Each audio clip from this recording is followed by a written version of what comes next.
ImSim says, I joined a monarchist Discord page and have discovered a huge Catholic presence. Has monarchism always been dominated by Catholics? If so, why? What theology pushes Catholics to this radically different political system? Yes, it has. Um, Part of it's LARPing, honestly. I'll just say that. Part of it is things like the Spanish Civil War. ImSim says, I'm a genuine monarchist myself, and I'm historically inclined, but I do like monarchy as a system of government. Again, I think a lot of it is historical, why Catholics are largely sort of dominate political monarchism in today. Because, well, first of all, to be a monarchist, you have to be a bit of a weirdo. There's got to be a really strong, usually intellectual reason for you to be a monarchist. You're not just going to be one. Right? If you're just going to be something by default, you're probably going to be a Republican or a Democrat or whatever. Right? Pick your country, depending on your country of origin or whatever. But the same applies to most political extremisms, which are niche like that.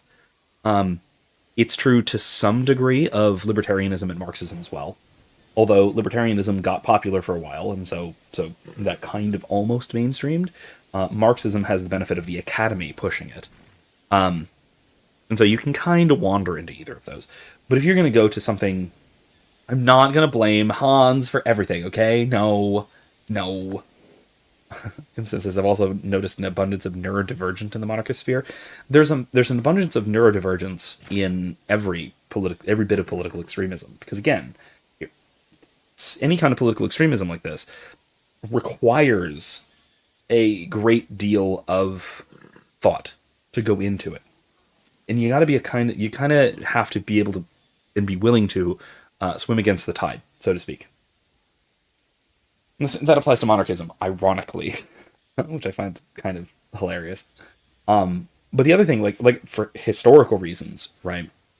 The development of, first of all, monarchical absolutism, but then eventually parliamentarianism and then republican democracy, corresponded with the fracturing of Christendom brought up by the Protestant Revolution and then the development of nation states.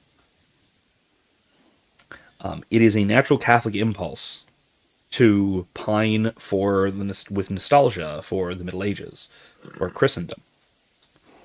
And that means a kind of feudalist decentralized monarchy. Or, if you don't pay close enough attention, an absolutist monarchy, if you're just in it for the LARPing. And if you're just in it for the aesthetics and you actually don't care about the actual the political philosophy, then maybe you'll go for absolutism. Right? But that's stupid. It's ahistorical as well. That absolutism was a result of the shift in early modernity towards nation states and towards, quite frankly, the Protestant Revolution and sectarianism. That corresponded really, really closely with absolute monarchy, and then of course the development of republicanism and democracy and all that. ImSim says, I'm in favor of constitutional monarchy, where the monarch still holds real power. Modernism. It's just modernism right there. That's what that is. That is still a form of absolute sovereignty in the sovereign. It's just a slightly more distributed sovereign.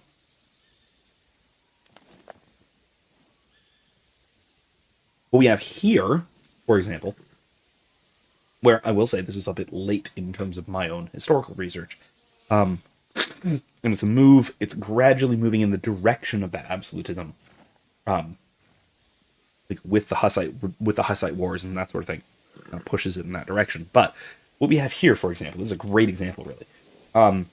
This is more like a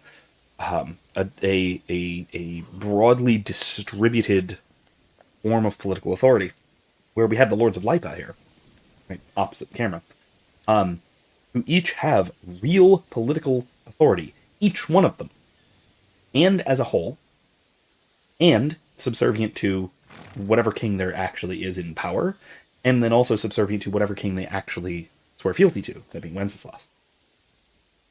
It's a complex series of interrelationships between people holding political authority and political power that even extends all the way down to who is essentially a squire, like Henry. because even Henry has a measure of political power and authority derived not exclusively from his lineage, not exclusively from his fealty, but largely from his fealty, but also from his deeds, from his feats. And so what we wind up having is a system of intense subsidiarity. Most medieval peasants. So if you rewind 200 years or so to the 13th century or the 12th century, they a lot of Catholics will like to say to cultivate medieval piety by not knowing who the Pope is, right? The point being that most medieval peasants didn't know who the Pope was, and definitely didn't know what he had to say about any given subject. They might know who their bishop was, and they probably have never seen him. And if they have, they might have seen him say mass one time. That's, but really who they know is their parish priest and a few neighboring parishes, maybe. Now, that applies to political authority as well. A medieval peasant might not have known who the king was, especially in larger kingdoms, so to speak, right?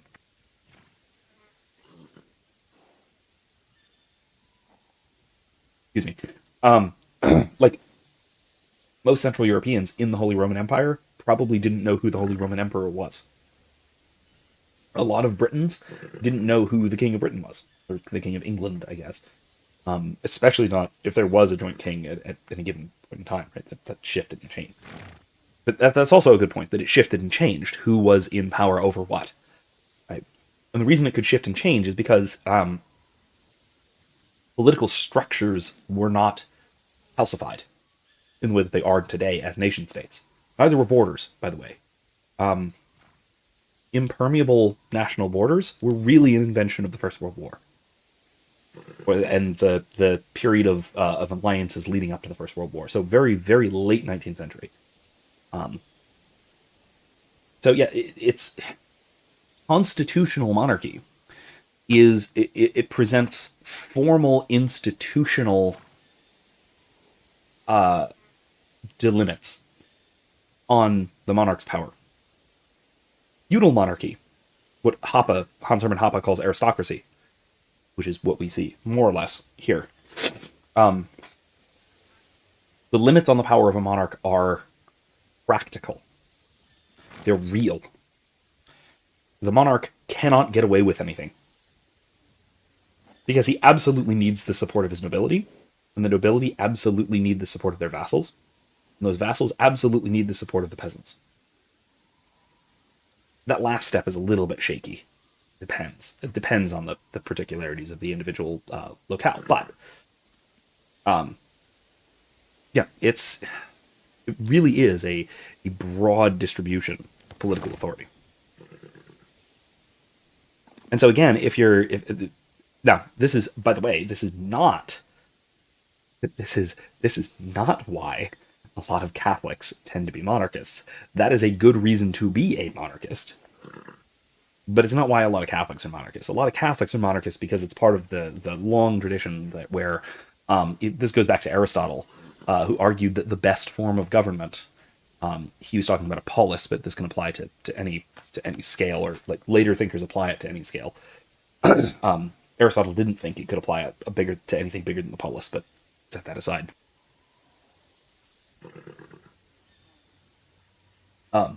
But Aristotle held that a monarchy was the best form of government, but a corrupt monarchy, what he would call a tyranny, was the worst form of government.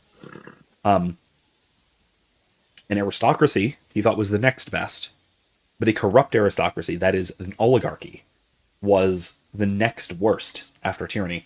But then you had a democracy, which he held was a very middling form of government. It's not that good, but a corrupt version, what he called a polity, wasn't all that bad. Right? And so the corruption of the highest is the lowest, the corruption of the greatest is the worst. This applies to Satan as well, right? This is picked up by the medievals and applies to Satan, it applies to man, it applies to forms of government. And this long history of political philosophy going back to Aristotle and then carrying through most of the tradition of Christendom of these like various forms of government, each sort of hierarchically ordered in terms of best and most efficient, down to least efficient, then all the way down to most corrupt and most destructive. Monarchy almost always finds its way to the top, with the idea that it is. Aristotle's argument is essentially that one man can best know all there is to know about a political community, and so there can be a unified will in charge of a political community. Now, we know that's false.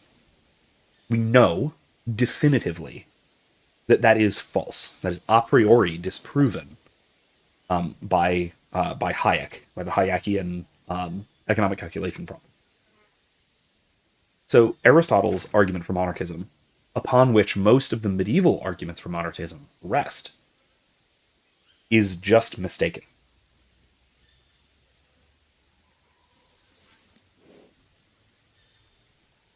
And it's mistaken for the same reason that socialism will necessarily fail. It fails because of distributed information, and essentially the calculation problem. You can't have you can have a monarchy, but it will be necessarily inefficient. Sorry, but that is almost as definitive as you can get in political theory.